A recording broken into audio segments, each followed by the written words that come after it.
Is it normal to feel a little bit sad all the time, or is that depression? A lot of us, I'm convinced, are in a state of chronic low-grade depression because we're in a state of chronic low-grade inflammation. Anything unwell or imbalanced in the brain colors the very lens through which we see our lives. This is contributing to why our PMS, our sort of symptoms before our period, are exaggerated. Your depression is not the verdict. This is a symptom. Let's roll up our sleeves and figure out what's out of balance. We will have had this journey of self-efficacy, of recognizing our agency, and all of this is really helpful preparation for making big sweeping changes in our lives. Hello, friends, and welcome back to the Liz Moody Podcast.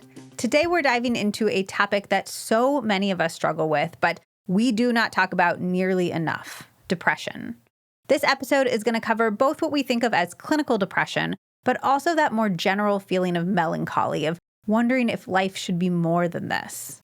We're getting into all of the hard topics, including SSRIs, PMDD, postpartum, why it feels like so many of us are depressed these days, the surprising actual cause of depression that no one is talking about, and so much more. And of course, as always, we're getting into tons of action steps. This episode is packed with unlocks and ahas that will change your life starting today. My guest is Dr. Ellen Vora, a board-certified Columbia and Yale-trained psychiatrist and the best-selling author of The Anatomy of Anxiety. Ellen is known for taking a truly root-cause, holistic approach to mental health that blends functional medicine with the latest science, and you're going to get a lot of mechanism of action science in this, a lot of great explainers, but also a lot of heart and just a really different perspective. Ellen is a dear friend of mine and a gem of a human being, and I'm so excited for you guys to get to experience a taste of the magic that is her. There's a lot of powerful information in this episode, so if you want key takeaways and practical tools when you are done listening, head over to lizmoody.substack.com and sign up for our free newsletter. You're going to get science-backed action steps for every episode. You're going to get full transcripts. You're going to get bonus content like our Attention Restoration Challenge, our 5-day gut reset that actually works, which actually goes along with some stuff that we talk about in this episode, and so much more. Dr. Ellen Vora, welcome to the podcast. Thanks, Liz. It's good to be here. I'm so excited to have you back. We were just talking about how the last time you were on, we were sitting on your floor of your New York City apartment, and you were comforting me that COVID wasn't going to be a very big deal. That didn't age well. But it's a great episode, and it has tons of strategies for anxiety. So I highly encourage everybody to go listen to that. You've been a guiding light in my anxiety journey personally. And today we're going to talk about depression. And we're going to talk about this sort of general sense of ennui and sadness that I think a lot of us are feeling right now. So let's just start with that. Is it normal to feel a little bit sad all the time, or is that depression? Okay, we're going to deconstruct the whole concept. First of all, I don't think though it's common, I don't think it's normal to feel sad all of the time. But I think what goes into why many people are feeling that sense of ennui and that low motivation, low vitality, low mood feeling, there's so much that goes into that. And there's like a Krishnamurti quote that's like, it's no indication of health to be well adjusted to a sick society. And I think that there's a lot of ways that we are appropriately saying something does not feel right here. And that's an indication of our surroundings and late stage capitalism and all the ways that we're not living in alignment with our values. But I think there's even so much more that goes into why we're chronically sad, low mood, low vitality. So we're going to break it all down. Here's where I think we need to philosophically shift around mental health. Because you know this Alan Watts quote of, a problem that remains persistently insoluble should always be suspected as a question asked in the wrong way. And we've had a particular narrative about mental health for the last, since about the 1980s, 90s. And it started from a good place. We were like, let's stop with the whole Freudian thing about it's just about your relationship with your mother. And there was so much stigma and shame in mental health. So we moved toward a more biologic basis for mental health. This disease model understanding that says, depression isn't a moral failing. Depression isn't because you have a weird relationship with your mother, though there's still validity to all of that. But they're saying depression is a genetic chemical imbalance. And it took away the stigma. It says, why would you feel shame for taking medication? It's like diabetes, you have a disease. And now 40 years later, we're realizing that that's actually not a perfect explanation either.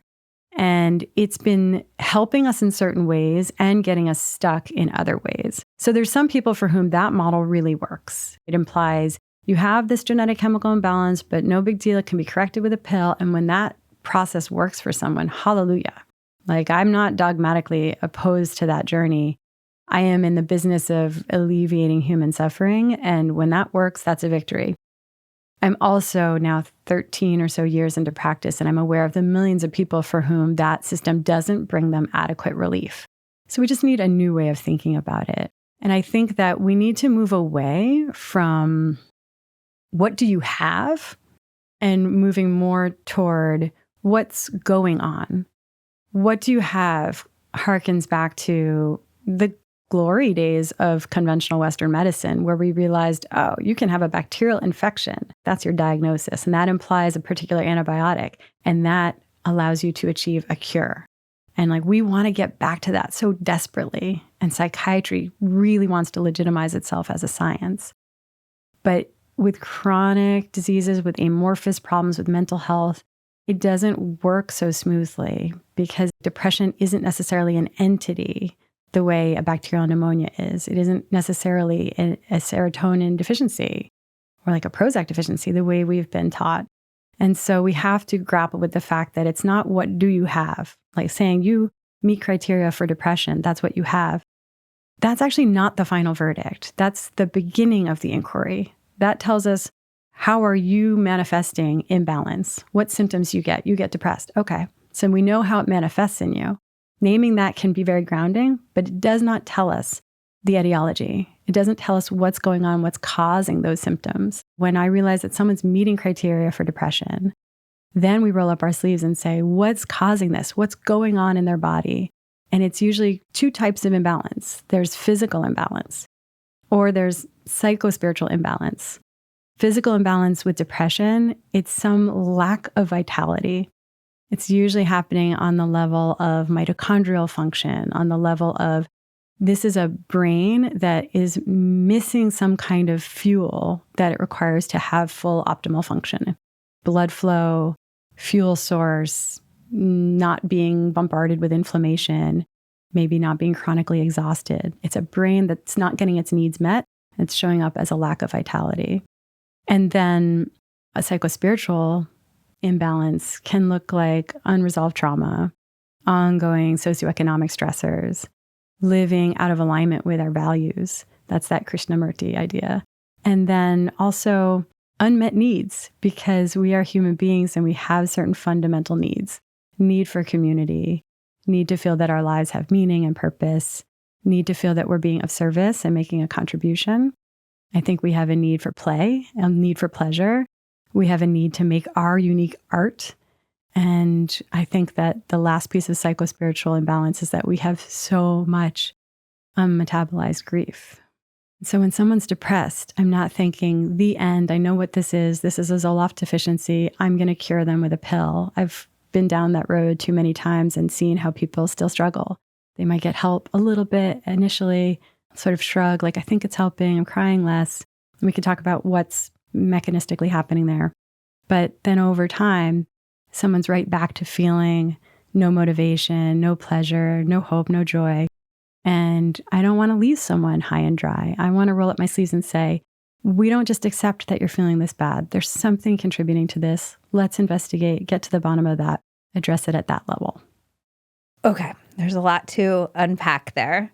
Let's start with some of the things that you said. What does research show is the genetic component to depression as we understand it right now? Some, and it's not everything. There's certainly a genetic predisposition. It's not helpful to deny that. It's there. It's nuanced and complicated. Like there's a genetic predisposition that can or cannot be activated by things like childhood stressors and trauma. There's still an epigenetic component to this, that idea that we have the gene, the predisposition, but it's always the environment that pulls the trigger. And when the environmental insult is happening is also meaningful. So childhood trauma is a pretty potent environmental insult. And that can influence the expression of a gene and make it more likely for someone to manifest or express this genetic predisposition. We see that with serotonin transporter genetic profiles, that you can have 2 copies of a particular short serotonin transporter gene, But without childhood trauma, in adulthood, you look no different than someone who has no copies of that short gene. And the hybrid, like if you're heterozygous, have one copy of the short, one of the long, that's intermediate. But it all hinges on whether or not you have this insult in childhood. That's helpful from a research standpoint to understand. But let's say you're the person who's had the childhood trauma, and then you hear this, that feels very damning, and then we feel stuck. And I think if nothing else, my interest in all conversations around mental health is to point to the place where we're not stuck. Because what good is it to say like, oh, okay, so I'm just stuck. So I think that even if you have that gene, even if you have that environmental insult, that childhood trauma, even then we're never stuck. It's, to me, a more helpful narrative to focus on, here's the ways that we can influence genetic expression. Here's the way that we can overrule a genetic predisposition. Here are the ways that there's reason for hope. It's so interesting how the two ideas kind of butt up against each other. It's a chemical imbalance, it's genetic, it's not my fault. Yeah. And I want to be able to take action that will make me feel better. But if you can take action that will make you feel better, there's a certain amount of agency that you're saying, oh, I could do something about this. And those really grind against each other. That tension is everything. And I think that when you're depressed and you don't have motivation, you don't have vitality, the idea that you have agency is overwhelming because you're like, okay, so you're telling me that it's not just as easy as taking a pill, that it comes down to my behaviors, my choices, that I can make myself less depressed if I do this. I say this and I'm like, shouldn't that make you feel hopeful and empowered? And someone who's depressed is like, no, that makes me feel overwhelmed. It makes me feel hopeless.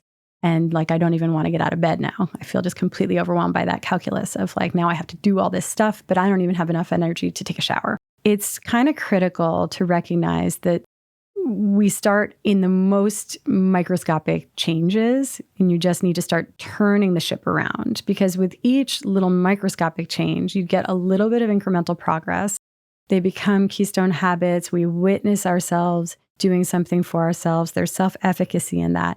But more importantly, we start creating the physical reserves to make the next change. Even if the first step is just you crawl into bed a little bit earlier at night, or the first step is you go outside for a 4-minute walk, or you just put on Whitney Houston and see if you feel like dancing in your living room in your underwear in the dark with the curtains pulled. It's whatever is actually doable. And maybe you only do that for days, weeks, months, doesn't matter. And if that starts to shift the momentum, then the next step is possible. There's another piece of this, that tension of agency is exhausting and overwhelming, which is that I think it feels insulting and invalidating and trivializing. I come up against this all the time where someone says, that's all nice, like that you have these holistic diet and lifestyle strategies for depression. But surely you must mean that's only for someone who's like in a funk, a little like low key depressed. And that's where I think we need a complete philosophical overhaul, because what this is about is addressing the problem at the root. And the difference between you're a little bit stressed, you're a little bit in a funk, or you're true blue clinical depression, in my opinion, that's a difference in degree, not in kind. I don't think that those are two different things. I think that one is certainly a stronger expression of the same underlying problems like mitochondrial dysfunction, inflammation, chronic sleep deprivation, macronutrient deficiency, hormonal imbalance, gut health issues, all of that. Those are the root causes of both. And so you still start with those holistic approaches. And oftentimes the person who felt like this is true blue clinical depression, that's still what actually addresses the problem. And anytime we think that it's something different, we're just going to keep barking up the wrong tree for a long time. I think we feel insulted when it's like, wait, so the diet and lifestyle strategies, which I could have done at any point in this, they work. We're insulted by it. It's the same thing when someone's like, I thought I had major depression, and then it became April and the sun came out and I realized I'm just an elaborate houseplant. And we don't like that feeling of it was something so accessible, it was there all along. We almost need to believe I've been stuck for months or for years because this is refractory treatment-resistant depression. Because if we start to realize like this came down to diet, lifestyle changes, things like that, then it feels like it's too uncomfortable to grapple with the fact that we could have changed that months or years ago. So that's, I think, kind of triggering. And so then it becomes harder to like want to believe that that might be the path out. So what do we do about that? I would say, like, we're going to get into so many of these strategies. We're also going to unpack SSRIs. We're going to unpack the chemical imbalance hypothesis, all these things. But I don't think we can get into any of that until we give people advice on how to grapple with the it's my fault likeness of it all. Like, if it was curable by these things and you didn't do them, then like how do we deal with that? This kind of goes back to what we said at the top of the hour when we were like deep in the philosophy. This is the inner work. Inner work, shadow work, ultimately is very de-shaming because we can take a look at the good, the bad, the ugly, the everything that makes us us, our good behaviors, our bad behaviors, the times when our good behaviors are really just a performance of virtue because we're trying to be liked, because we're trying not to be abandoned in the world. So it really is often a process of integrating and giving ourselves grace for our bad behaviors. And I think if we realized we had a mindset that was getting us stuck, but it was because it was too hard to look at the truth straight on, that's where the inner work really helps us. We reckon with the painful and difficult truths, and then we say, okay, I can move on from here. Can you talk to me about the idea that there's a chemical imbalance and that is why we are depressed? What does the science show about that as of right now? It was originally this sort of derivative reasoning because certain tuberculosis drugs, which were known to modulate serotonin behavior in the brain, seemed to modulate people's moods. And so that's where the whole science comes from, is that, oh, okay, so serotonin equals mood. And I think that the spirit behind this pursuit was always like, let's alleviate human suffering. And now we are many decades into a billion-dollar pursuit of pointing to this chemical imbalance. And I think what my field is having a hard time owning right now is that we haven't been able to demonstrate it because it is not actually there. And Mark Horowitz, he's a psychiatrist out of the UK, published an umbrella review in Molecular Psychiatry in 2022, where he examined all studies related to serotonin. He looked at serotonin transporter studies, receptor activity, serotonin levels, tryptophan metabolism, like every angle that you could look at, like cerebral spinal fluid levels of metabolites of serotonin. And he really concluded that basis for a serotonin theory of depression, it isn't there. I think it's time for us to pivot. And it's an awkward pivot because we have millions of people taking medications that are based on a narrative that these are correcting that serotonin imbalance. And if the serotonin imbalance doesn't exist, are these medications ineffective? And what you'll see when you talk to people who are taking them is like, no, not completely. What the research tells us, like the JAMA meta-analysis in 2010, is that they are maybe not separating from placebo in mild to moderate depression. There's probably even a lot of nuance to unpack there because mild to moderate depression is not a homogeneous thing. There's a lot of different reasons someone might have that. So are the medications helpful for some of those cases and not others? They are demonstrably helpful for severe depression. So that's where we start to say, are they working in a way that has to do with the blunting of affect, that we're narrowing the range of how someone's feeling, making the highs a little less high, but also importantly, the lows a little bit less low. And so if you're mild to moderate depression, maybe that's not meaningful improvement. But if you're severely depressed, that probably is meaningful improvement. And so there isn't really a chemical imbalance, but these meds are helping some folks. And I think that what we also have to admit is like we've never really known how they work, because if it's just more serotonin equals more better, like then they wouldn't take 6 to 8 weeks to work. They are serotonin selective reuptake inhibitors, or SSRIs, medications like Prozac, Zoloft, Lexapro, Celexa. They are increasing the availability of serotonin in the synapse in the brain. And if it were that simple, like the way a benzodiazepine like Xanax does that for GABA, and that works. Oh, yeah. Like right away, almost too much. We can get into how that can be a problem. That's not the same case with SSRIs. We're putting more serotonin into the synapse. We're limiting the reuptake or the sort of reabsorption of the serotonin into the pre or postsynaptic neuron, but we're not instantly feeling less depressed. So any impact it's having on mood is some kind of downstream effect. Maybe it's modulating our stress response, modulating the behavior in the amygdala. Maybe there's a placebo expectation impact. Maybe it's that we are neuroplastic afterward. Maybe it's a window of getting more out of therapy. Maybe it's just the awareness that we're doing something to help ourselves.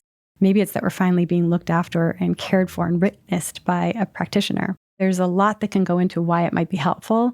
And we deserve the truth, which is that it's probably not just as straightforward as it's correcting a chemical imbalance, but something's happening there. And if that's helpful for you, great. And if it hasn't brought you adequate relief, also great, because we're starting to realize that that might have been barking up the wrong tree for some folks. And let's start to look at all these other paths up the mountain of healing, because we've had a limited menu. If you do feel like these SSRIs are working for you, are there any negative side effects to being on them? And I want to talk about in the short term and then also in the long term, which I think a lot of people have long-term concerns about their health. Yeah. In the short term, you kind of know it if you're having them. Did it impact your libido negatively? That's not fun. Yeah. That, I always sort of grapple with the importance, like the central importance to our happiness of pleasure, of having a sexually fulfilling experience, like whether that's with a partner, whether it's with self-pleasure practice, but like that's also a source of our happiness and our fulfillment in our lives. So taking that from someone, it's an important take, and that figures prominently on the con list. But if you're not experiencing that, great. How common is that? It's very common. Some people have digestive issues. Some people feel that they have weight gain with it. Some people get headaches, all that sort of regular laundry list of how does a body tolerate a medication. Long-term concerns, I'm a little bit not that worried about long-term, like, is this harming you? My long-term worry is almost entirely, the lion's share of that is focused on what happens if and when you decide to go off the medication. And I think that journey is something that we're not talking enough about. We're not giving people strategies. We're not giving practitioners strategies to support their patients with it.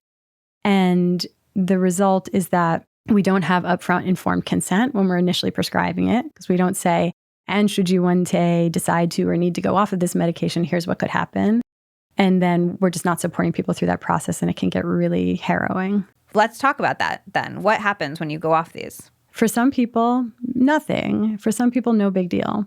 And for some people, an alleviation of whatever side effects they might have been struggling with. For others, and it's hard to predict who will go down which path, and it's maybe about a little bit less than half of folks seem to report that they have discontinuation symptoms. That can be so variable, but some people might experience irritability or increased tearfulness, maybe sleep disturbances, mood swings, mood lability, or kind of just looser swinging through different mood states. And then some folks are even going to experience more like akathisia or agitation, or they want to kind of jump out of their skin. Some people have dark thoughts, and sort of a trigger warning on this, but I think it's so important to talk about that openly. I had a patient who went on an SSRI when he was going through a divorce. This man had never had depression, had never had a suicidal thought in his life. And then he goes on Prozac to get through a stressful time in his life.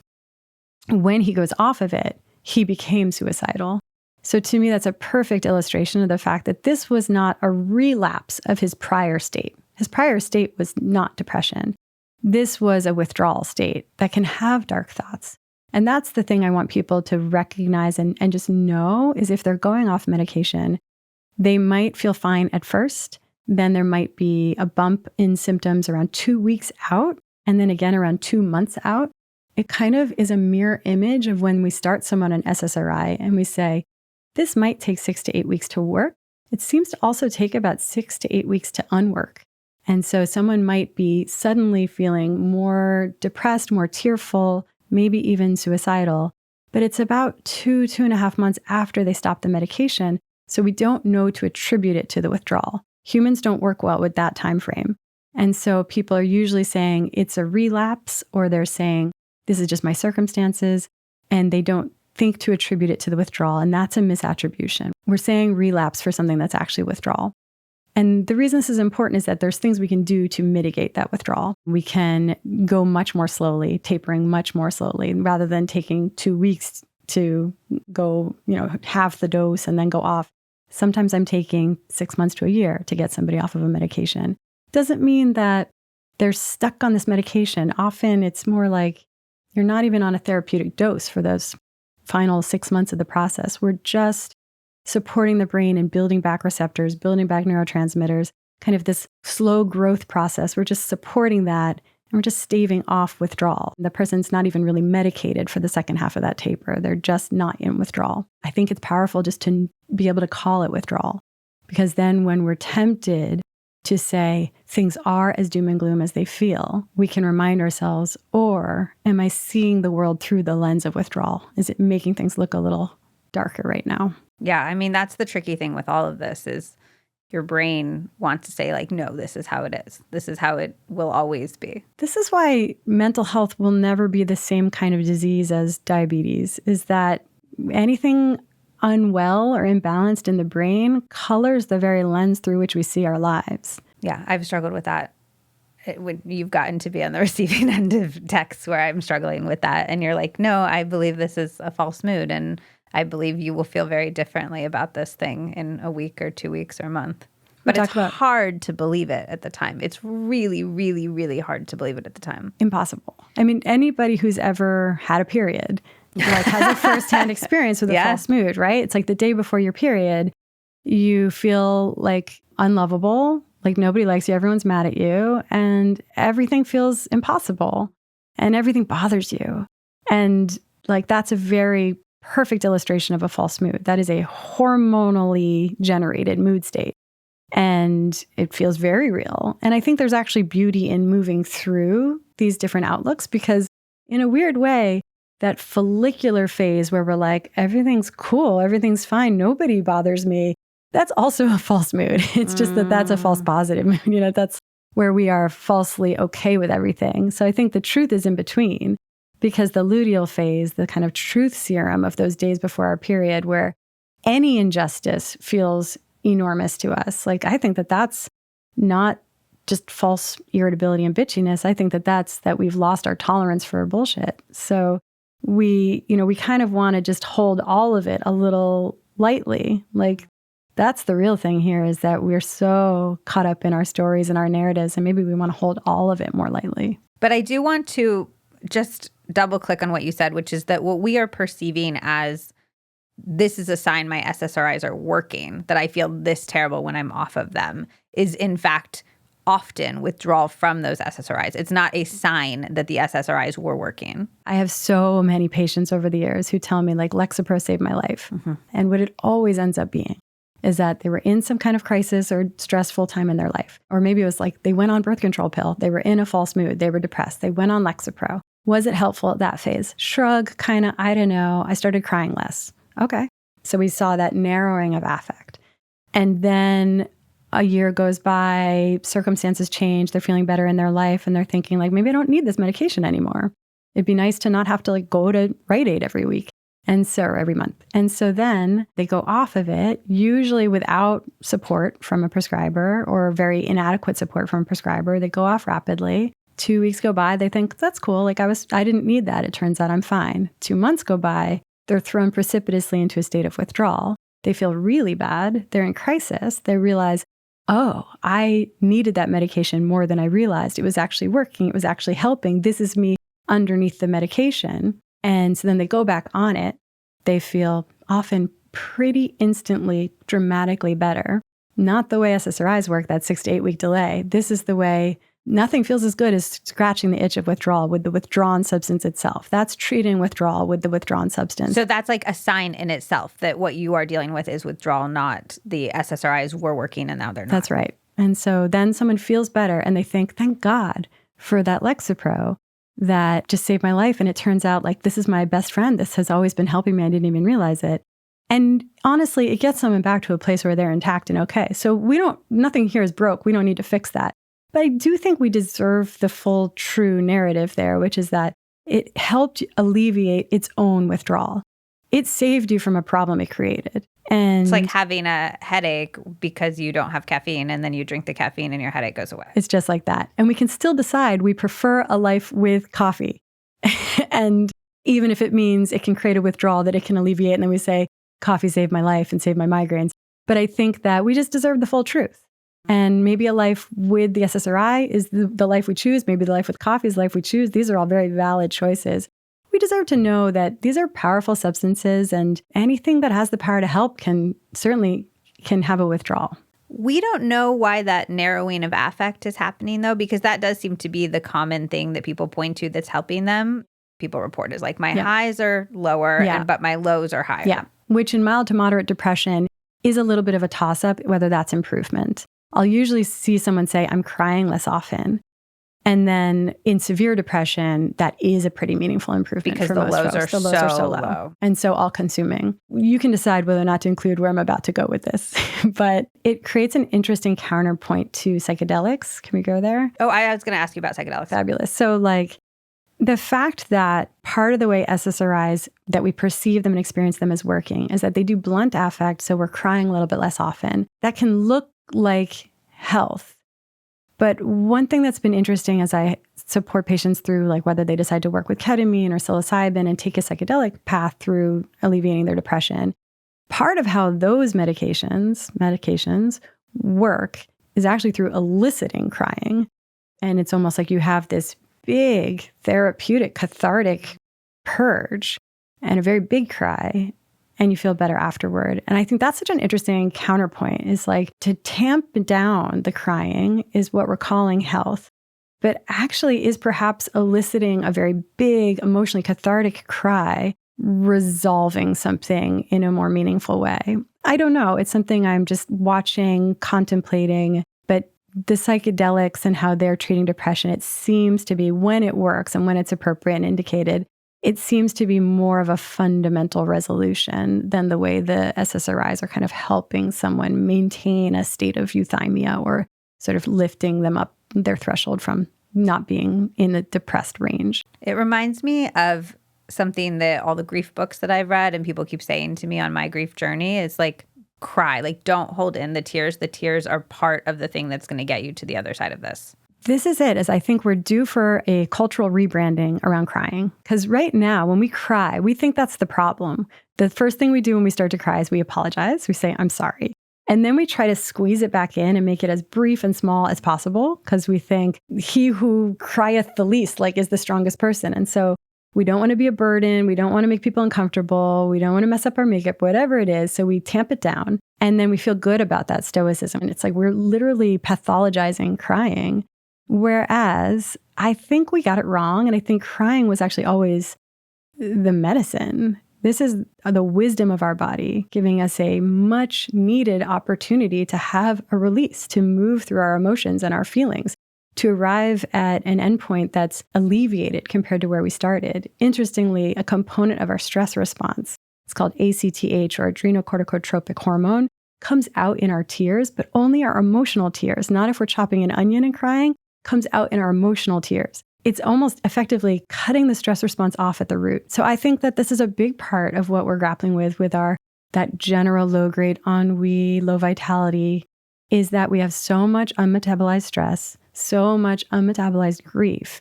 We're not feeling our feelings because we live in an emotion-phobic culture that tells us, pinch in your tears the way you'd pinch in a sneeze. And so it's all stuck in us, and it's weighing us down, and it's not coming to resolution. And I think this is where the role that we have as being the person supporting someone who's struggling, we have so much that we can do in terms of allowing the person who needs a good cry to really have it, using our body language, using our facial expression, using those little humming sounds of it's not even verbal. It's a nonverbal yes to say stay right here with where you are.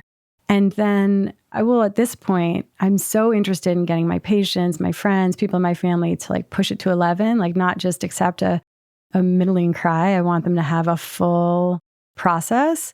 I've come to appreciate that crying has a false peak to it. You can cry for a little bit and you get to a point where you're okay, I'm done.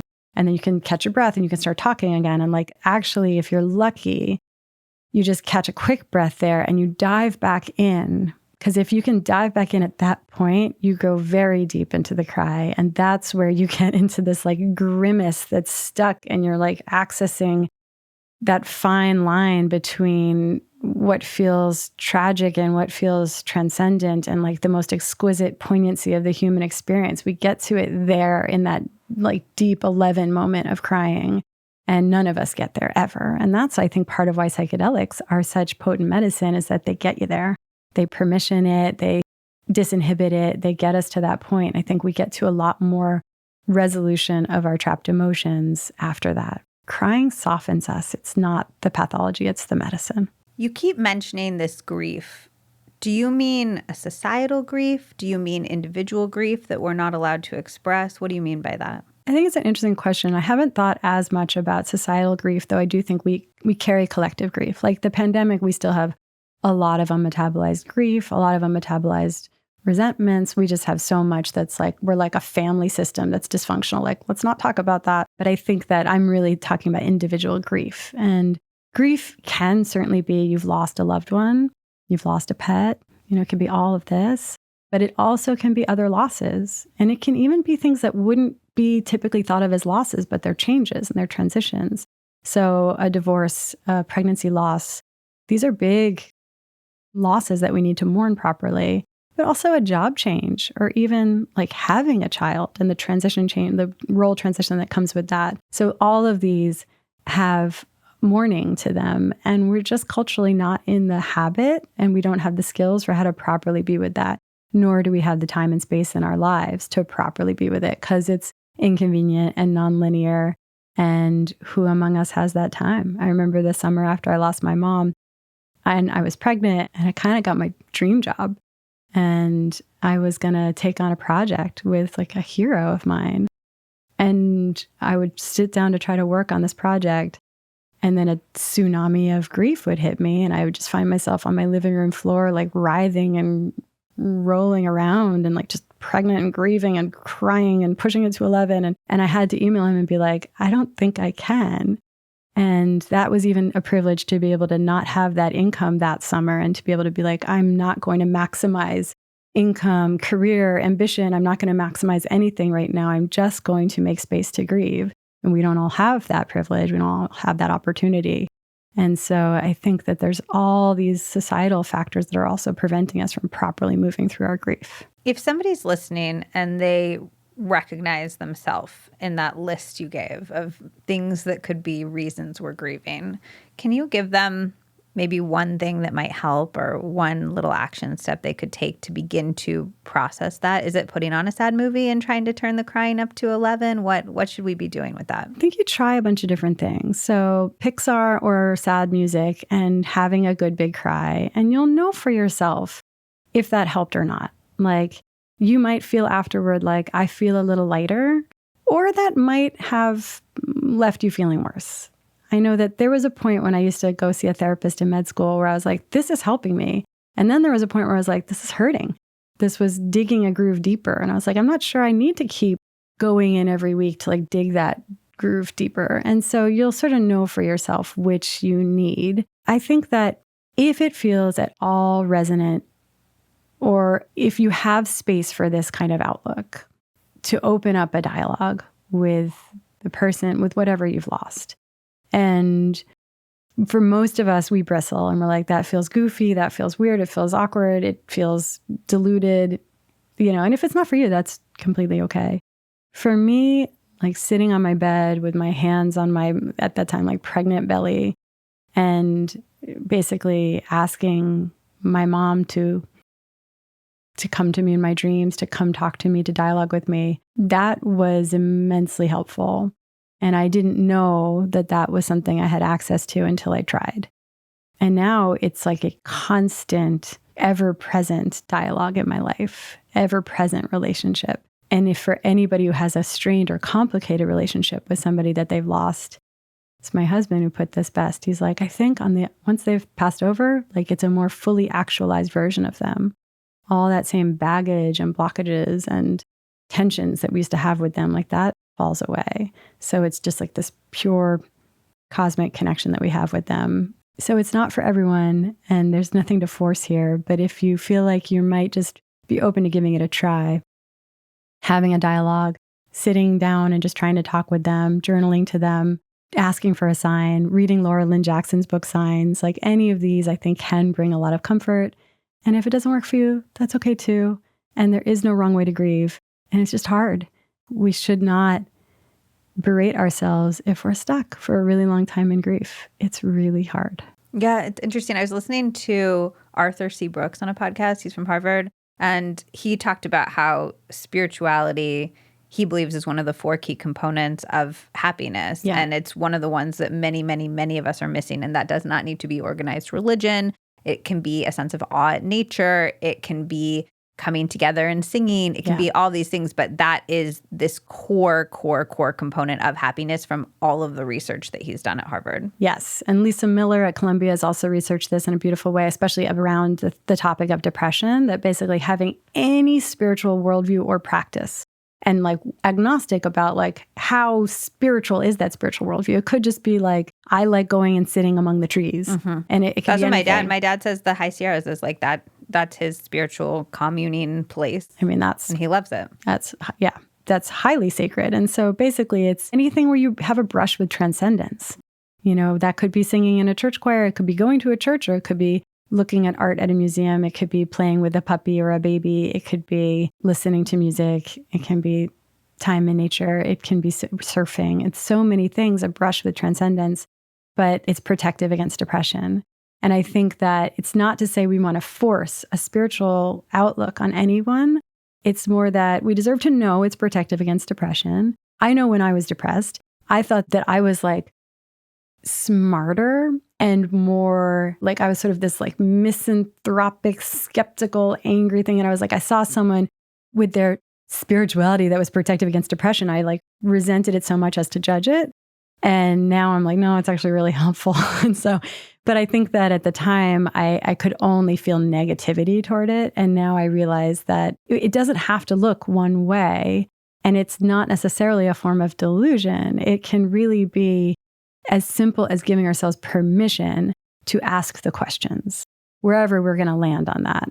If we're asking the questions and grappling with those questions, like looking up from our myopic tendency to just be like, taxes, mortgage, like day-to-day mundane material things, and be like, oh shit, the cosmos. Just being with those questions is itself, I think, a spiritual practice. And so I think Rilke said, like, live the questions, and that's protective. If somebody's listening and they're trying to decide whether or not they should experiment with SSRIs, what questions would you have them ask themselves? I guess that probably will end up segueing us into talking through the physical underpinnings of depression, because I think of medication as this useful tool when you're not in a position to address the fundamental root cause. It can be this outstretched arm that reaches and pulls you out of a very dark hole and says like, hey, like, let's create a bridge and get you to solid ground so that we can begin the investigative process of what is the root cause of your depression. What kind of trauma-focused therapy do we need to do? What kind of psychospiritual needs do we need to help set your life up to help get that started to be supported? It can be this bridge to help you get to the place where we do identify the root cause and address the root cause. And so usually if someone's in a position to spend some time on diet, lifestyle, psychospiritual health, I'm always going to want to do that first. And if they're not in a position, then whatever it takes to get them to solid ground. Is that true even in acutely difficult situations like the loss of somebody or postpartum? Well, those can be examples where they're not in a position to do the diet and lifestyle first, right? And so it depends on what degree is this crisis. And increasingly, we kind of know, even though we used to say, well, like antidepressants, it takes 6 to 8 weeks to work. If someone has a strong narrative about this is their path to dry land, that expectation is powerful, and witnessing ourselves doing something to support ourselves is powerful. Getting over a stigma that we might have had for ourselves about the choice to take medication is powerful. So like sometimes that's a very therapeutic, self-loving choice to do in those moments. We now have things like research on ketamine, like S-ketamine combined with SNRIs, seems to be maybe a more effective, more neuroplastic inducing change. And so there's different ways I would approach it with somebody. But I think that postpartum is an interesting example in that there are times when someone's like unsafe, their child might be unsafe, this might be such a crisis, and they might have no support, and there might be no way to have a platform to do diet and lifestyle. But if there is any platform, postpartum, I think, is a great example of how we're getting it wrong. And to me, postpartum depression, in addition to the role transition, in addition to the sleep deprivation, in addition to the massive hormonal swings happening, there's so much going on too. There's all these challenges. There's all this, lack of support on a societal level and at a household level and all these different levels. In addition to all of that, I think we are so damn depleted in the postpartum phase. And again, if we go back to the initial premise, mental health is largely physical health. And good mental health is a reflection of healthy brain function. I think a postpartum brain is really sucked dry of its nutrients. And the name of the game is repletion. And I think some cultures, like especially Eastern cultures, have more of a tradition around the mom needs to rest, recover, and she focuses on baby. And then the community focuses on nourishing her. And we live in such a tension where it's like for you to have nourishing stews and broths and food that repletes your nutrient stores would require you standing in the kitchen for hours cooking. So it's like these don't square because you do not have the time to do that in the postpartum days. So it's like you would deplete yourself even more than you'd replete yourself if you were the one having to prepare all that food. So we just are not culturally set up to replete the postpartum brain. But that's my hope, is that we start to appreciate, by definition, this is somebody who needs really nourishing food because she just gave all her best nutrients to building a baby, birthing a baby, the blood loss that happens in labor, and then breast milk is itself giving all of our best nutrients. So it's so much depletion, and we just need to replete. And I think a lot of postpartum depression is a brain screaming, I don't have enough. Okay, so knowing that most people don't have access to this village, can you give us maybe 2 or 3 things we should prioritize postpartum if we don't want to be in that depleted state? I think good quality bone broth is helpful. I think having someone throw some marrow bones in the oven and putting some olive oil, salt, and pepper on it, and like just eating bone marrow if you eat animal products, because it is so nutrient dense and so fatty, and that's a big part of what we're trying to replete. We're repleting B vitamins, we're repleting cholesterol and neural cell membranes, we're repleting DHA, so like a good quality fish oil or eating good wild fish, leaning into healthy fats and protein, but also like not being low carb either, but like starchy tubers, not just reaching for that quick hit of refined carbohydrates, because that's usually going to put on us on a blood sugar roller coaster. So these really sustaining foods. And healthy fats means more than avocado and olive oil, right? It's like healthy fats is, I think, anything that has always existed, like that humans have always eaten. Are there any supplements that you would recommend for somebody who is coming up on this postpartum period and they're worried about their mental health? I think supplements is always actually kind of a complicated conversation, because it is, of course, so much easier to just take a pill than to eat a nutrient-dense diet.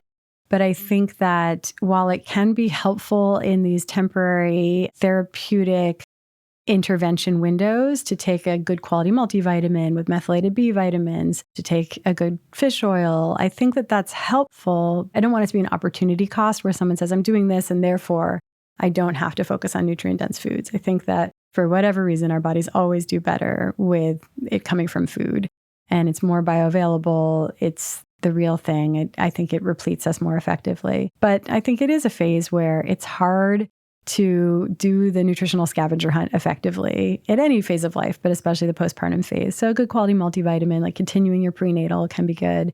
And magnesium glycinate is what I'm usually putting most of my patients on, even though I'm leaning on supplements less. Our food is deficient in minerals because our soil has been depleted of its minerals. So it's hard to get enough magnesium from food. So most of my patients I'm having on magnesium glycinate or like regular Epsom salt baths. Postpartum or just in general? Always. Okay. Yeah. What do you find is the difference between a patient before they take the magnesium glycinate and after? Well, magnesium is involved in about 600 biochemical reactions in the body. So it's helping with better, deeper sleep. It's helping with anxiety. It's helping with migraines and other headaches, menstrual cramps, muscle tension, back pain, digestion, cardiovascular health. It really can help across the board.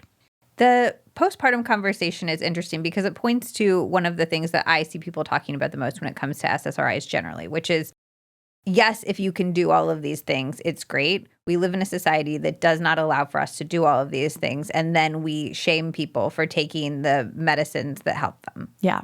The shame conversation, I recognize whenever I am opening up an alternative reflection on medications for states like depression, what that comes across as is shaming and stigma of medication. And that's actually not at all where I stand. I feel like who should have shame for trying to get relief from depression? When I was depressed, I would have taken anything to not feel the way I was feeling. It's never about like, I have a lot of patients who think, I shouldn't because it would be pressing the easy button. We think it's morally weak to press an easy button. If you're depressed and you're unable to care for your infant and you could press an easy button and feel better, like do that. I'm never thinking like it's a morally weak choice or it's something we should stigmatize. My concern is much more about, does it really work? And does it create problems? If it really worked and didn't create problems, let's put it in the water. It doesn't work for everyone and it can create problems. And that's why we need informed consent and we need really judicious choices around it. Not because there should be stigma, but because we just want to look at this in all of its truth and complexity and considerations. I also think it can delay someone from getting the actual root cause resolution to their depression. And sometimes it even can be a little bit like putting a sticker over the check engine light. Like if it does narrow the range of affect and your affect was communicating, like your tearfulness, your sadness was communicating, here's an unmet need, here's misalignment, here's a physiologic imbalance. That affect was helping us look at where was their imbalance. And if we mute that, sometimes we are then not driven to actually address it at the root. And so it can just delay that for some folks. So what do you think from a lifestyle perspective are typically the root causes of depression? So let's talk about the physical root causes. And I think to me, that is, if I'm like here to do anything in the conversation about mental health, it is almost exclusively this. It's to help elicit in people the aha moment that there might be a physical basis to your mental health issues. And so much of our depression and our anxiety and our panic, this is actually caused by physical imbalance. It's avoidable. It's unnecessary suffering. We want to identify the physical imbalance and address it at that level and eliminate this unnecessary suffering. It doesn't have to be more complicated than that. I think about anxiety as something has generated a stress response in the body. It can be a blood sugar crash. It can be a hangover. It can be an extra cold brew coffee. It can be sleep deprivation. It's all these things. It's generated stress, which we subjectively experience as anxiety or even panic. It can be mouth breathing. That's like your whole book, The Anatomy of Anxiety. You go into that stuff. Yes, deeply. It dives deep into all of these false moods and how we can mitigate them that are causing our anxiety. I found it immensely helpful. I share the blood sugar thing like 50 times a day. So everybody should definitely go check that out. Thanks, Liz. Depression is different. Depression's a little bit different. And I haven't written a book about this one, but I did have this one in a way that I actually haven't grappled with anxiety. But I was in a state of false depression through college and much of med school. I've had that most important credential, which is the firsthand experience of I'm suffering and how do I get out of this? I think with depression at the root is not a stress response. It's actually a lack of proper energy functioning. It's something at the level of brain cells to function properly and to have good vitality and good energy. They need healthy mitochondrial function. They need a good fuel source. They need good blood flow. They need to be rested. When our brain does not have all of that tucked and in place, it can show up as a total lack of vitality. Importantly, also, contributors to why it might not have those things are it needs thyroid hormone in appropriate ways. It needs to not be bombarded with inflammatory cytokines. So a lot of the ways that we are in a state of physical depression, it can have to do with chronic sleep deprivation, which itself can have to do with sleep apnea or mouth breathing or lifestyle habits, which aren't really us being irresponsible. It's us being humans who are being exposed to artificial light after sunset, suppressing our melatonin so we don't even get sleepy, or us being humans and we're susceptible to being addicted to endless scroll. So we stay up later than we otherwise would. There's also inflammation. And this one's really interesting in that what we just looked at, that whole serotonin hypothesis of depression, which is also called the monoamine hypothesis of depression, that is not as robustly supported by the evidence as we've been led to believe. A competing hypothesis that actually has much more robust evidence to support it is called the cytokine or inflammatory hypothesis of depression. And this one effectively says our depression correlates with the degree to which we have inflammatory molecules circulating in our bloodstream. And we are so chronically inflamed in modern life. And what's so interesting is that the appropriate response to inflammation is called the sick response. You drank the wrong pond water, you got a microbe, and now you're acutely inflamed. So you'd want to retreat. You'd want to isolate from the tribe because you might be contagious. You'd want to rest in your dark cave because the immune system works best when we're at rest, when we're in the dark. And you'd basically want appetite changes. You'd want malaise. You'd want fatigue. You'd want all of these things that help us heal from an infection. It just happens to look an awful lot like what we call depression. And a lot of us, I'm convinced, are in a state of chronic low-grade depression because we're in a state of chronic low-grade inflammation. And that's because of our modern environment. It is so pro-inflammatory.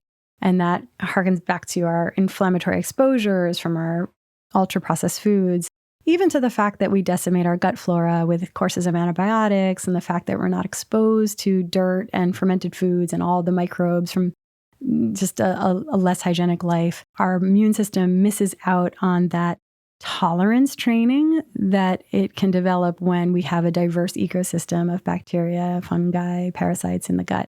And so we are so chronically inflamed, it's contributing to our depression.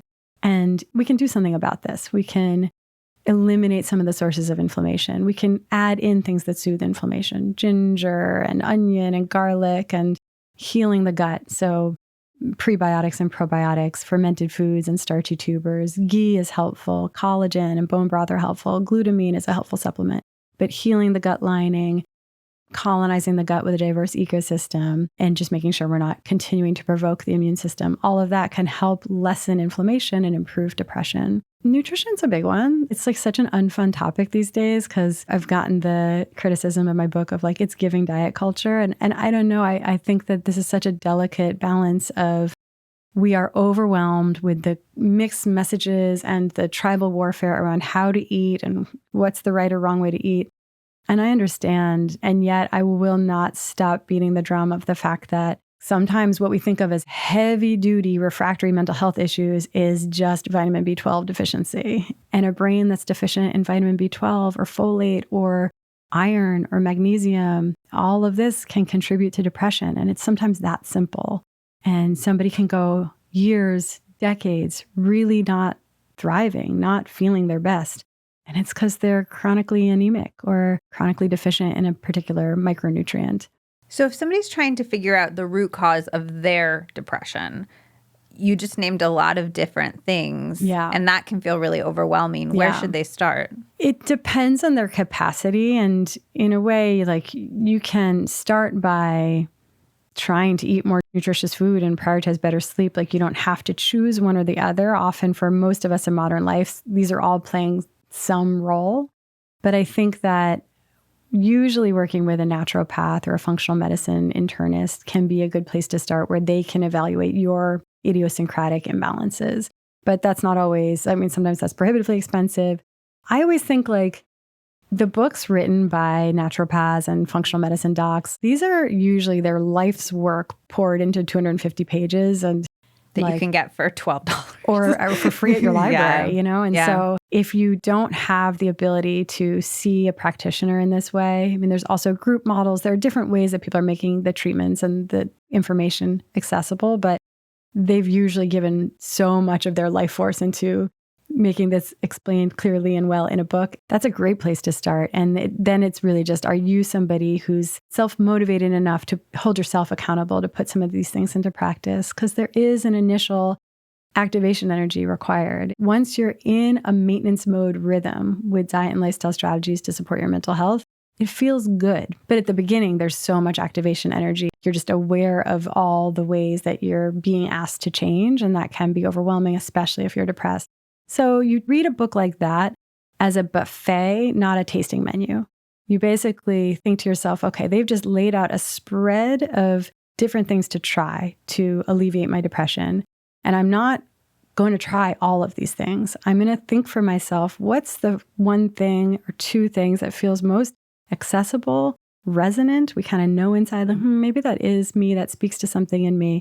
And you just start there and put no pressure on yourself to do the rest. You start in one place because that will buy you incremental progress. And then you have a little more capacity, a little more energy, a little more motivation to do the next thing. And people can treat this podcast as the same thing. Like you're going to get a lot of strategies, you're going to get a lot of tools, but you don't need to do everything. You can just try a few different things. And for you, the important thing is that people have the unlock that there can be physical things at the root of this mental health thing that they're dealing with. That's exactly right. And usually you'll have some symptoms pointing a little bit of an arrow toward where might you be out of balance. If you have a thyroid condition, that's where you would want to start.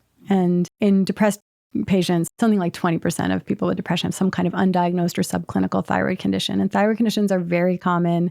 There's a whole spicy conversation we could have about why that is, but there's a lot about our modern environment that is very uniquely targeting thyroid tissue.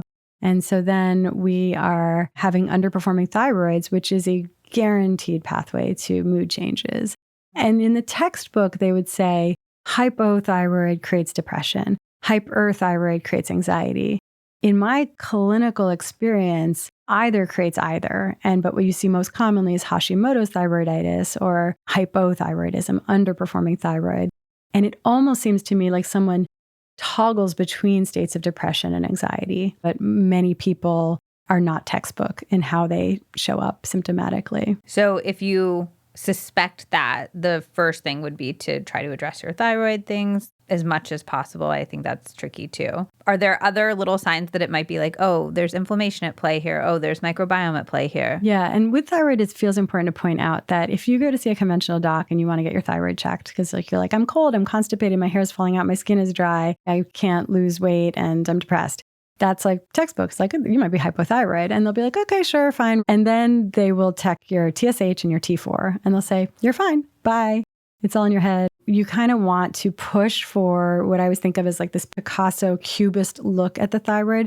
That's a snapshot and it doesn't tell us a lot. It tells us either your thyroid is perfectly healthy or your thyroid is doing a darn good, effortful job of compensating for the fact that it's being attacked. When you look at T3, reverse T3, and the antibodies that attack the thyroid peroxidase and thyroglobulin antibodies, then you get a richer picture of what's happening with your thyroid. And I've seen many times over the years, someone whose thyroid is functioning well, but they have very high levels of antibodies. So what we realize in those moments is that we caught it early, that there is an autoimmune attack on their thyroid tissue, but the thyroid tissue is still functioning well, but it will not always be so. So that's a beautiful moment to intervene and say, why is the immune system inappropriately attacking the thyroid? And sometimes it has to do with shoring up a leaky gut lining, recalibrating the immune system, decreasing overall burden of inflammation, a little bit of detoxification, which is like this controversial term. People are like, you have a liver, you have kidneys. But yeah, and yet we are very burdened by environmental toxicants. Zach and I were talking about this. It's like, it's insane that we can think that the liver and kidney that we evolved with that had the level of exposure it did like 500 years ago is prepared to detox us from like when plastic didn't exist and now we're eating plastic every single day. And it's like, oh yeah, your liver and kidney is just like tuned up to that real quick. It's fine. Like evolution does not work that quickly. Maybe in, another few thousand years, our livers and kidneys will be like supersized and we'll be able to detox from our crazy environments. But it's not going to happen that quickly. That probably is what we're evolving towards, is larger organs of detoxification. For now, yes, it's the microplastics themselves and the endocrine disruptors in our environment and heavy metals, and even for some people, gluten intolerance and molecular mimicry, like all of this can be directed at the thyroid. For some people, fluoride exposure, like I have one patient who it was a fluoride intolerance. She was like allergic to fluoride and then created Hashimoto's. So really, autoimmune is really the immune system responding to damage.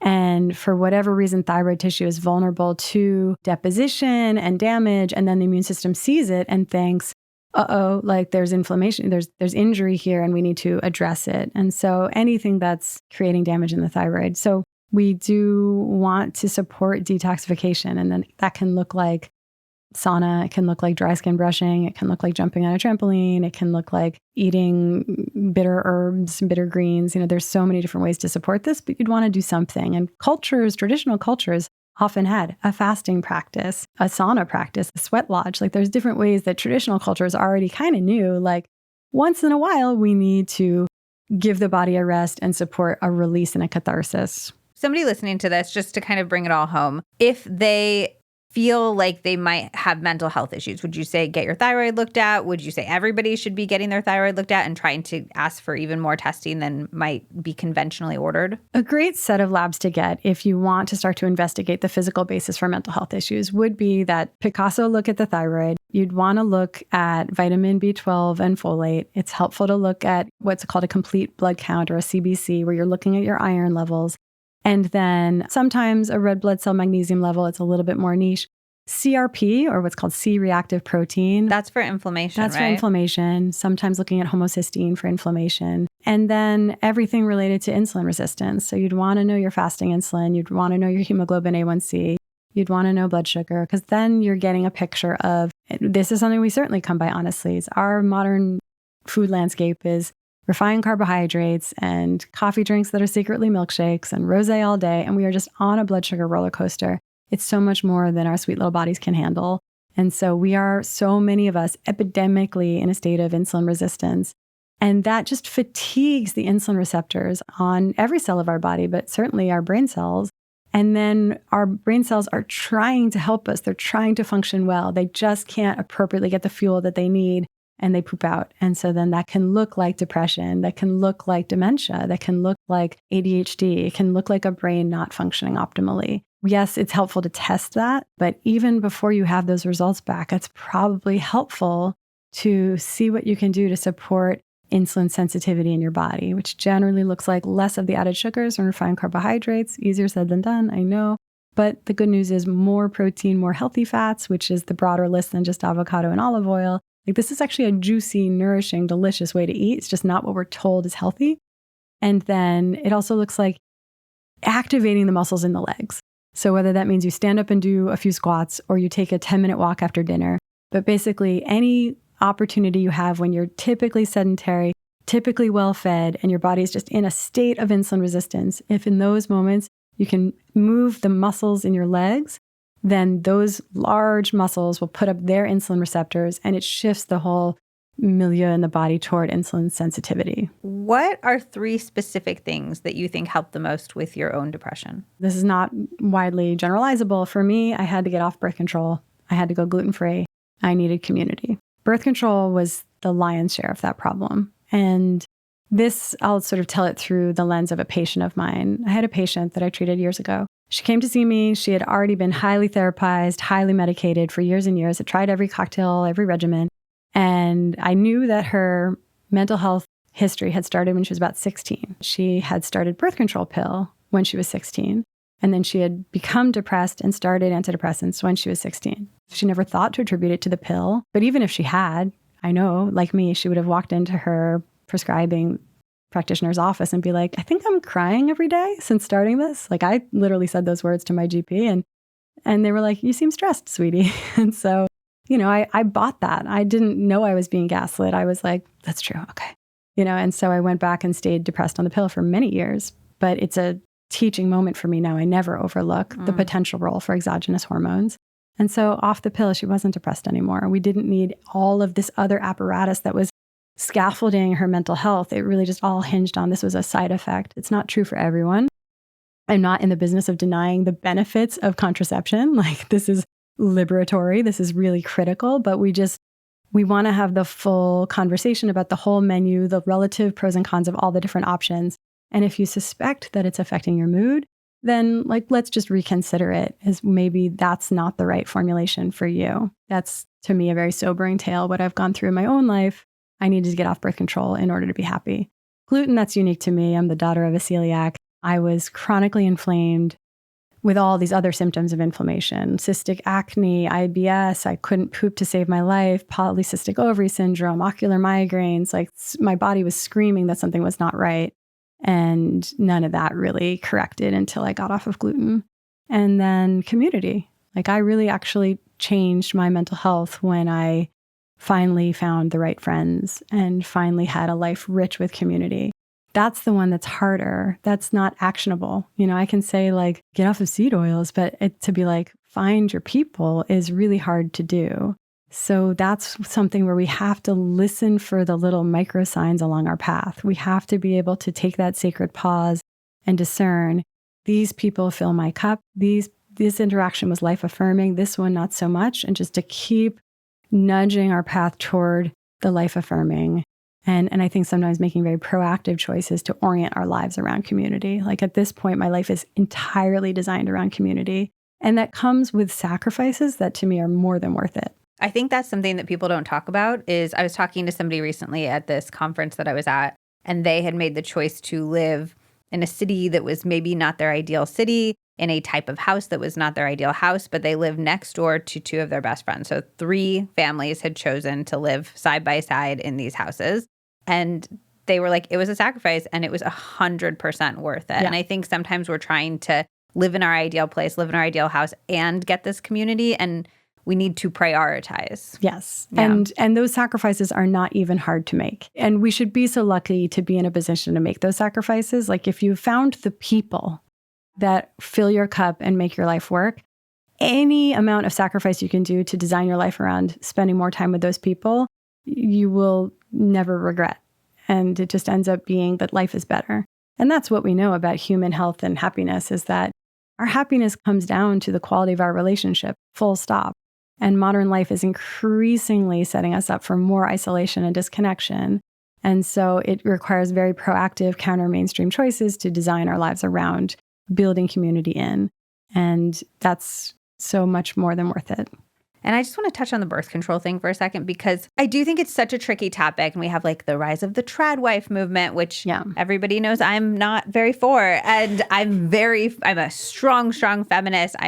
Have strong beliefs in women having power. And so when people say like, oh, here's some problems with birth control, people say, well, this was the biggest bit of power that women have been given historically, was the ability to control their own reproductive health. And I just believe so strongly that, one, if we don't talk about it, we don't get anything better, which is denying our own power. Like, it's like, do we not deserve something, a better option here that doesn't cause these problems? And it just like, it both can be true. You can recognize the incredible world-changing positive effects of birth control, and you can say this has caused some real problems. And to not be able to hold both of those things, I think, is the core problem. Anytime we're up against like the whataboutism of like, but what about, yeah. Like the trouble, it's like, that is just to me a clear indication that we are dealing with a both and situation. And it's like, this was a central stepping stone towards our liberation, like to not be just at the mercy of unwanted pregnancies. No one's looking to undo that progress. When I went in and said, I think I'm symptomatic from the birth control, the first time I was gaslit, turned away. When I went back with more conviction later, I said, I think I want an IUD. My gynecologist at the time said, okay, let's give you the Mirena, the progesterone-eluting IUD. And I said, no, like, I think I'm symptomatic from taking exogenous hormones. I want the copper IUD. And she wouldn't give it to me because back then it was associated with, I think, some degree of inflammation that was considered high risk for someone who had not yet had children. And that was the thinking at the time. So I really had to push. I eventually got the copper IUD, but that's where I think we're going wrong with this conversation, is that there's a menu of options that includes various formulations of exogenous hormones, which can be combinations of estrogen and progesterone or progesterone alone. There are multiple different types of IUDs. There's condoms. There's fertility awareness method. We need the full conversation. And to say it can only be this one thing just does us a disservice, because it's patronizing. It's basically saying you can't handle these different pro-con conversations. And then also for me, I didn't want an unwanted pregnancy, but it wasn't amazing to be depressed with low libido for more than a decade either. And so I really wish that I had had the full menu of options up front. Fertility awareness method deserves some conversation. And I think that it's not for all situations or all people. It's really only as good as you are meticulous in the execution of it. And it's only as good as your cycle is regular. So there's times where it really can't be perfectly effective. But if you have regular cycles, if you're in a situation where you can be pretty meticulous about it and you understand it, maybe you get supported or coached by a practitioner, so you're really doing it properly, it's a great method that has this side benefit that it attunes you to your cycle. As a holistic psychiatrist, how do you approach PMDD? If someone wants to take the medication route, it's helpful to recognize that they probably only need to be taking the medication in the luteal phase, not all month long, not continuously. But I usually approach it holistically. And I think that... What do you mean medication? Do you mean birth control? Great question. So SSRIs are typically the standard of care for PMDD. And so someone might take an SSRI like Prozac in their luteal phase, those last 2 weeks even of though their it takes cycle. 6 to 8 weeks to ramp. That's what's weird, is that in PMDD, it's a different mechanism. Okay. Yeah. So it's interesting, right? And that's where... That's like where we're like, we don't know what's going on here. Exactly. And the neuroplastic weird downstream effects of SSRIs maybe are even modulating the HPA axis, maybe are even modulating inflammation, maybe they're modulating prostaglandins, which is a big part of like some of the issues with PMDD. So it's something we do not understand, but does work. Okay. So taking it like for a week, essentially. Yeah, a week or 2. Wow. That said, it usually doesn't come to that in my practice because there's all this other support to do for PMDD. Hormones are impacting our depression in 2 main ways. One is that we're not tolerating exogenous hormones. Sidebar on that is that the fact that we used to gaslight women and deny that exogenous hormones was affecting their mood, it's sort of now, in retrospect, like, duh. Anyone who's had a period and cried the day before their period, we know that hormones affect our mood. So exogenous hormones can be contributing to depression, but so can hormonal imbalance, which is a huge amorphous topic with a lot of different contributors. But overall, what's true for most of us is that if the ratio of estrogen to progesterone is supposed to be approximately here, and of course that changes every day, every minute, but if it's supposed to be approximately here, in modern life, we are being exposed to a lot of what's called xenoestrogens or environmental toxicants that mimic estrogen in the body. Everything from BPA and plastics to endocrine disruptors in perfumes and personal care products and makeup to pesticides to even like air pollution. And so much of our environment is mimicking estrogen in our body. That's influencing our estrogen levels. All of our blue light exposure after sunset is suppressing our melatonin, which is also modulating our hormones. So we have kind of an excessively high estrogen. We'll put aside, like if we're not having regular bowel movements, we're also not getting rid of the metabolites of estrogen. But then our progesterone is also a little falsely lowered because it requires really good nutrition, often cholesterol, which we've kind of vilified in our diets. So we're ordering egg white omelets, we're avoiding saturated fat, we're doing all these nutritional things that we think are to be healthy, but we're actually not giving ourselves the building blocks to make enough progesterone. And then we're chronically stressed.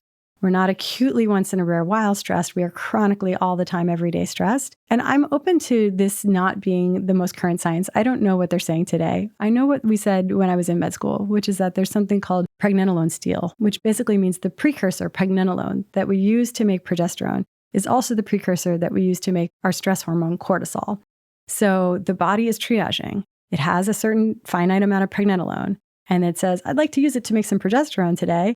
And the body says, like, not now, we're stressed. We have to use this to make cortisol. And then if we are chronically having to siphon our pregnenolone to making cortisol, we're not making enough progesterone. So it's like if the ratio should be here, our estrogen levels are falsely heightened, our progesterone levels are falsely lowered, the ratio is off. And I think this is contributing to why our PMS, our sort of symptoms before our period, are exaggerated. And I think we need to do a lot of work around recognizing the truth serum of the luteal phase. So if we're suicidal, if we're having dark thoughts, if we are really severely depressed or anxious in those days, to me, that's an indication that we're in a state of hormonal imbalance. And there's a lot that we can do to support that. So we want to help normalize our hormone levels by dealing with all those environmental exposures and by supporting our nutrition and, of course, stress management, which is easier said than done, but not worth giving up on. So is that your sort of 3-pronged approach? Is 1, we would try to mitigate our external exposures to hormone disruptors, essentially. Yeah. 2, add in nutrients, and 3, mitigate stress? Yep, exactly. And that process of decreasing our environmental exposures, like usually we want to approach that not white knuckling and driving ourselves crazy, but, and you've covered this kind of thing, like slowly over time swapping out. Yeah. So when you run out of that perfume or like that foundation, you swap in a slightly more natural version and you're just gradually over time decreasing your burden without driving yourself crazy or bankrupting yourself. Of the external exposures we have, which things are causing the most damage to our hormones? Would you say it's fragrance? Would you say it's home care products? If we wanted to make the biggest difference quickly because we are having PMDD and we feel miserable for a week, a month, what should we start with? You start with the one that you can change right now. If swapping out all of your cleaning products and personal care products just feels daunting and expensive, like maybe hold off on that. Maybe you're not microwaving in plastic. Little changes like that. Wherever you can start there. Know that you're making a difference because I think it's all contributing pretty significantly. Are there nutrients that you found are particularly helpful with PMDD? Magnesium glycinate, I always come back to that. Vitamin B6 can be useful. I like Vitex, the herb is called chasteberry, which can be good progesterone support. I like that both for PMDD and for perimenopausal symptoms, especially like an earlier phase of perimenopause when someone's maybe having trouble sleeping in their luteal phase, but they're not yet at the point where they're contemplating hormone replacement therapy. Like maybe they're not yet getting hot flashes. That's a good place to start. And like nutrient density. So rather than what we are taught to believe is healthy, like a pile of arugula and a chia seed pudding, like really think about what do traditional cultures prize as the most nutritious foods. It's things like that. It's the bone marrow. It's the liver. It's the chicken liver pate. It's the egg yolk. It's that kind of food that's really nutrient dense is usually what builds up those stores of the vitamins that help our body regulate our hormones. As we've talked about, depression can be really overwhelming. So I would love if you could give us just some really specific things that we can do. Whether we feel like we're really overwhelmed by depression, whether we feel tinges of it, that maybe we can experiment with in our own lives. Sure. And then again, this is the buffet, not the tasting menu. Give us the buffet. There was an interesting study a couple years ago now, which was exercise is actually the most effective antidepressant, more than anything I can prescribe to you. But within that, dance in particular. Do you need to become a professional dancer or like take an hour-long dance class? No. Might you want to consider just putting on Whitney Houston or Carly Rae Jepsen and like just dancing in your living room for a song? Like, great. And get over the like, but this feels goofy, but there's no way this could work. Like, just try it, allow it. There's a lot of mechanisms for why this would be helping us with our mood. And then, but what are they?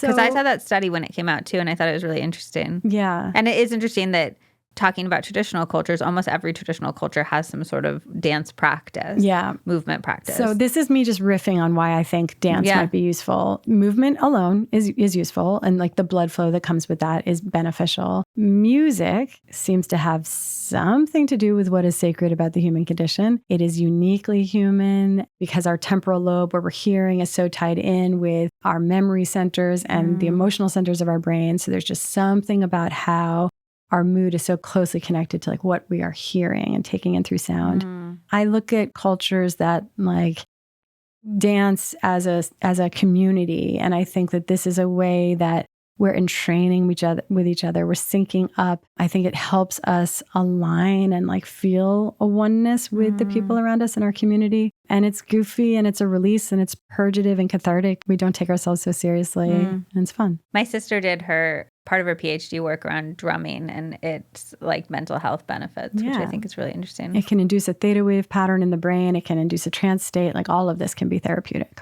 Okay, so that's one item on the buffet is dancing. So also, and movement in general. And I do think it is important to say, I think it's almost like oversaid at this point, but that if exercise were a pill, every single doctor would be prescribing it for mental health disorders. It is so, so powerful. I've experienced this in my own life. It is so incredibly powerful. It's almost boring now to say it, but it is so true. And I just think that for anyone who's feeling like, yeah, that's nice, that's cute, but it's not going to happen. Like, I'm always interested in how do we get ourselves to successfully change that behavior? And to me, it's always about lowering our standards. Because when we hear exercise, we're picturing ourselves, joining a gym, hiring a personal trainer, putting on a sports bra, like absolutely never happening. I think of exercise as lower our standards. It's not all or nothing. It's like the difference between doing nothing and doing something very small is a more important delta than the difference between doing something small and doing like zone 2, 3 cardio, whatever it is.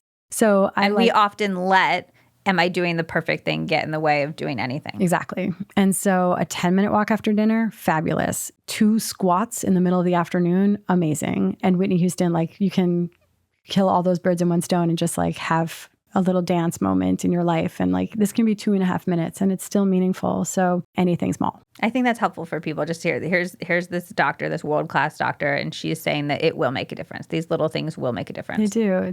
That's backed by the evidence. And you also can just feel that for yourself in trying it once. So you can prove it to yourself in 2 minutes. Give us more of the buffet. Let's go to the squatty potty. So, there's a whole discussion that we've touched on and alluded to around the gut-brain connection. I'll say like the hot take for today without belaboring, because you have covered gut health, but I just think we need to appreciate it's a two-way street. we're getting the fact that the brain impacts the gut. We get it. If we're chronically stressed, IBS. If we're anxious, diarrhea. Okay.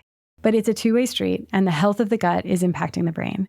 It is sending information up along the vagus nerve, which is 70% afferent, which is fancy for most of the information connecting the gut and the brain is information from the gut to the brain, more than the other way. And so it's reporting on the state of affairs. It's either saying, everything's copacetic down here, go have a great day. But like, who among us in modern world has a healthy gut? So more often what it's saying is, things are a mess down here. We've decimated the gut flora with that final 17th course of antibiotics for acne, and our gut lining is decimated from our exposure to Roundup and ultra-processed foods and alcohol. And so here we are not well in our guts. We come by this honestly, and it's constantly sending information up to the brain that says things are not okay, feel uneasy, feel tired, feel anxious, feel down. And so our unhealthy guts are telling our brain to feel depressed. There's also the fact that our gut is playing a role in systemic inflammation. So that inflammatory hypothesis we talked about 24 hours ago, our gut is also playing a role in systemic inflammation. And when we have intestinal permeability, this is seeding inflammation through the whole body, which is then bombarding the brain with cytokines, which we've already established correlate with depressed mood. And then the gut is also where we're manufacturing certain neurotransmitters like serotonin and GABA. We have a lot of talk about the gut is the second brain and 95% of our serotonin is made in the gut. It's not really the perfect explanation for the gut-brain connection, though, because serotonin is not crossing the blood-brain barrier. We're not making it in the gut and then giving our neurons in our brain serotonin to go be happy. It's more that it's modulating the overall tone of our nervous system and the wellness of our bodies. So we do want to have a healthy gut. Where does the squatty potty factor in? We evolved squatting to poop, period, the end. And so we don't now. We sit on thrones. It seems so civilized and comfortable, especially because we don't squat through our lives. So we don't even have that kind of hip flexibility and muscle strength to do it. But it's not anatomically correct position for complete evacuation.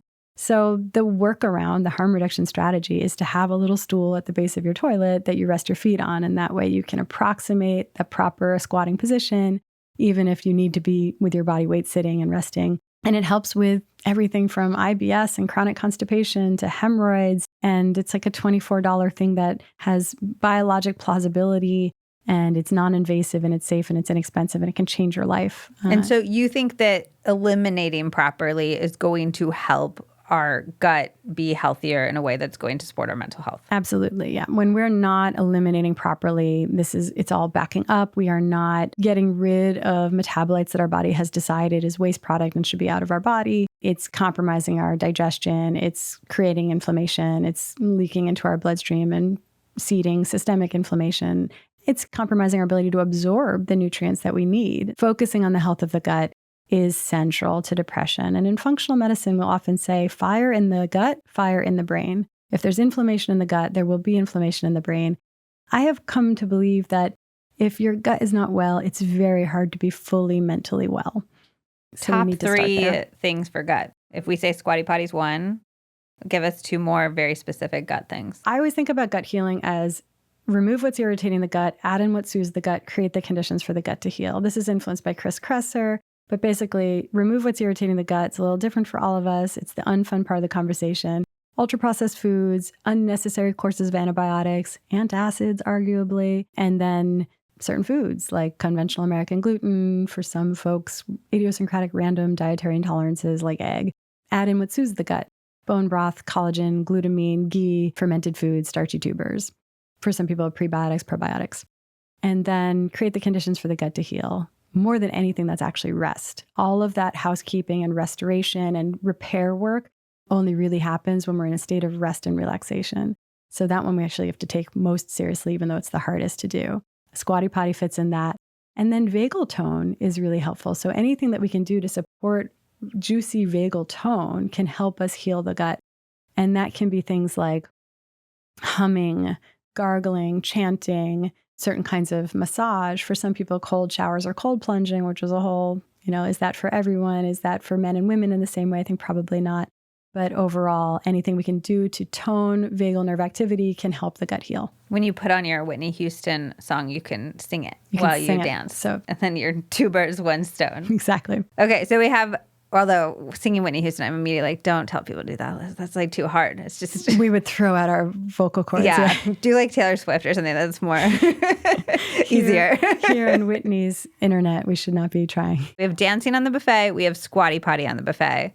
What else is on the buffet? I think it's overplayed, but nature is on the buffet, which doesn't have to be that you macrodose and like go on a nomadic adventure in the high Sierras. Like it really can just be that you go to the park. But hearing bird song, seeing green, smelling dirt, hearing wind rustle through leaves, like all of this is ancient primal communication that everything is okay. I remember when I was on safari and they teach you how the trackers are listening to bird song because they know that the birds are communicating all is quiet on the Western Front, or they're communicating there's a predator. And so we have our nervous system is synced up with these unconscious auditory stimuli. And certain birdsong is communicating to us, everything is okay, you're safe. And certain sounds, like the absence of birdsong, can be communicating like there is a predator about. And so, I mean, I live in New York City and birdsong is doesn't come easy. And Central Park has a huge bird watching community. Yes, it does. Yeah. Yes, it does. But when I am working from home, many miles from Central Park, I put birdsong on the radio, which is kind of twisted. Does that work? I mean, I find it really pleasant and soothing. And so it doesn't hurt. And I think it makes my plants happy too. Okay. Do we have 2 more things that we could put on the buffet? We do.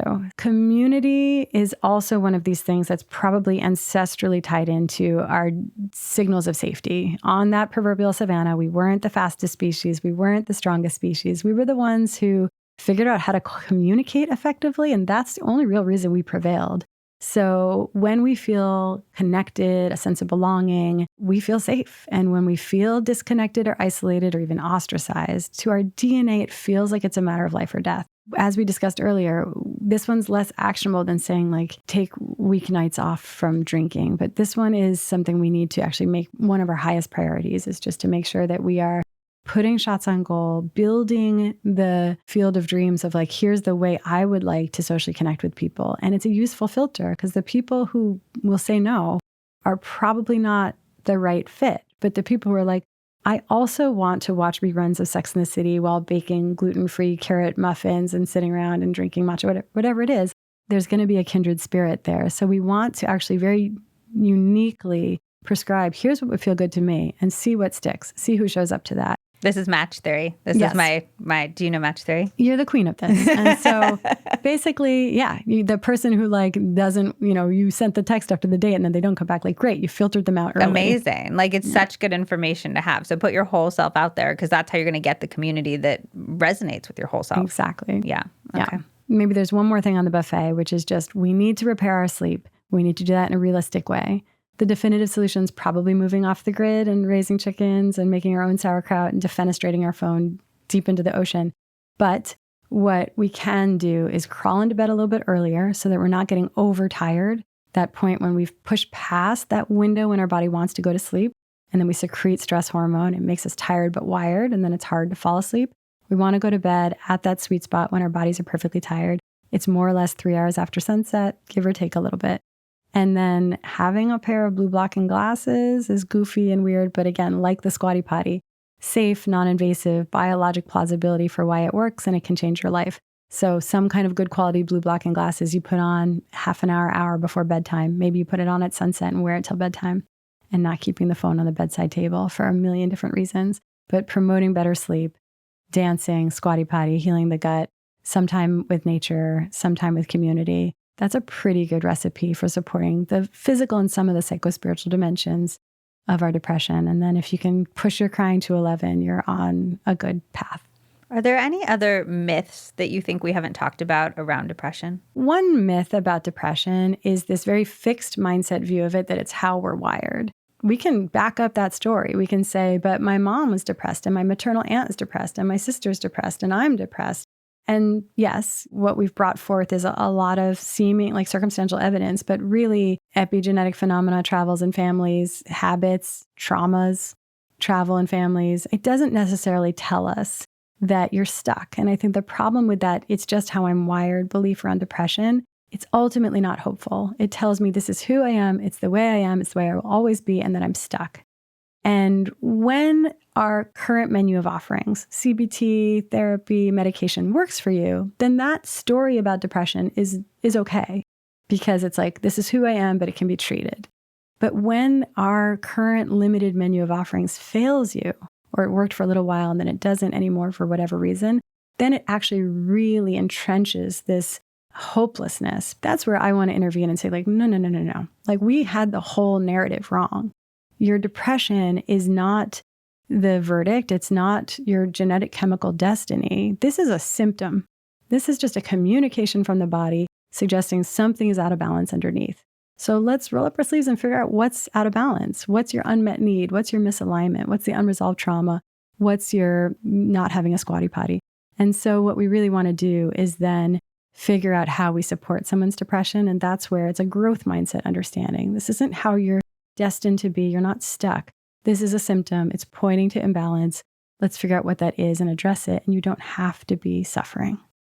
Do you know how we know if our depression is like a sign that we should make concrete changes in our choices in our lives? Like my depression is a sign I'm not with the right partner. My depression is a sign I'm not in the right city, not in the right job. How can we suss that out? My algorithm is always to start with the physical basis because it's so much more common that we might confuse unnecessary physical depression for like our true, purposeful, deep, essential depression. And I think that we're always going to believe everything is our true, essential, like inner compass. We're always going to think that. The brain is a meaning maker. It exists to tell us a story, to make sense of these first and foremost physical sensations. So if we are sleep deprived, insulin resistant, macronutrient deficient, and inflamed, our brain is in a state of low vitality. It's hypofunctioning and we are depressed.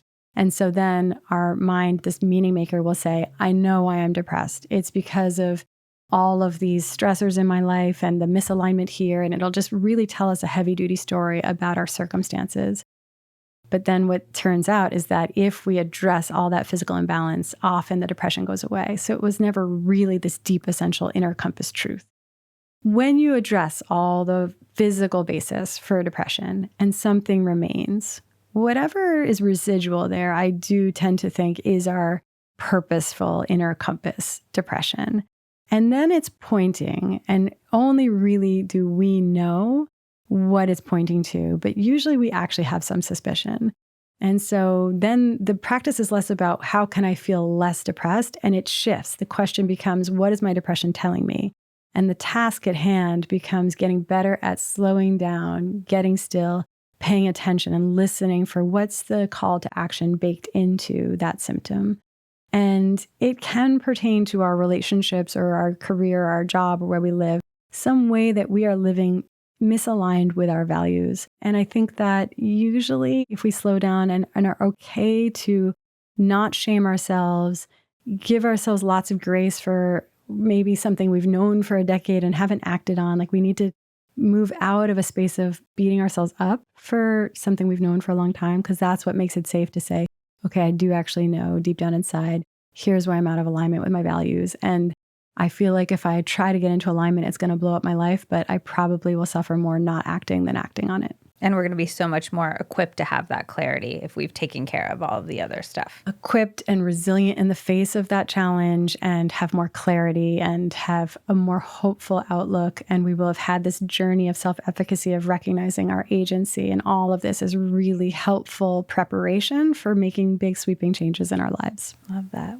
Well, this was so helpful and wonderful. As always, I could talk to you for like 5 more hours, but we'll just have to have you come back again. Hopefully it won't predictably be right before a pandemic. Am I bad luck coming on the podcast? We'll have this be the proof that you are not. Can you just highlight where people can find you and anything that you want to shout out?